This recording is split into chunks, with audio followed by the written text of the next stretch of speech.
Basi tuombe kabla ya yote. Mtakatifu Baba uliyeziumba mbingu na nchi, Baba tunanyenyekea chini mkono wako ulio hodari wenye nguvu. Baba tunakutukuza juu asubuhi ya leo ambao Bwana umetupatia neema na kibali tena kusikia maneno yako.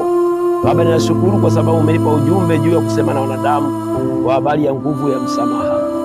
Baba, kwa ajili ya kila mmoja ajue kusamehe, kwamba Bwana ni kanuni ya mbingu ambayo Bwana unasema tusipowasamehe wengine, Baba yetu wa mbinguni nasi atatusamehe. Kwa sababu nguvu ya msamaha, kuna umoja, kuna uweza, kuna mshikamano, kuna upendo ndani ya nguvu ya msamaha kuweza kusamehe, hakuna machafuko.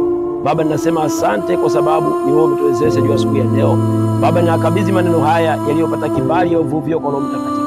Ninaomba uniongoze kuyanena katika siri zilizopo ndani yake, namna kwa kila mmoja atakayekwenda kusikiliza ujumbe huu ukapata kibali machoni pao pamoja na pako Bwana, pa wanadamu pamoja na wewe Mungu uliye hai. Baba, kila mmoja atakayeangalia ujumbe huu ukapata kumfungua juu ya maisha yake, akajue namna ya kufungua na kuweza kujua kwamba kwa nini nisamehe. Baba ninasema asante kupitia damu yako iliyotukomboa pale msalabani kwa njia ya nguvu ya msamaha. Ni katika jina la Baba na Mwana na Roho Mtakatifu nikiomba na kuamini. Amen.